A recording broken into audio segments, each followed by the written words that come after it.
मण्डलधरणिधरमण्डलाखण्डलस्य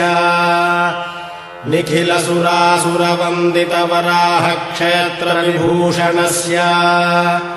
शेषाचल गरुडाचल वृषभाचल नारायणाचलाञ्जनाचलादिशिखरिमालाकुलस्य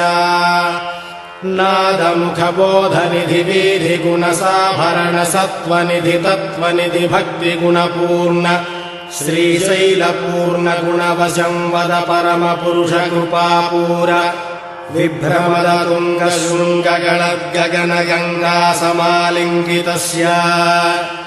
सीमातिगगुणरामानुजमुनिनामाङ्कित बहुभूमाश्रयसुरधामालयवनरामायत वनसीमापरिवृत विशङ्कटतट निरन्तर विजृम्भित भक्तिरस निर्झरानन्तार्याहार्य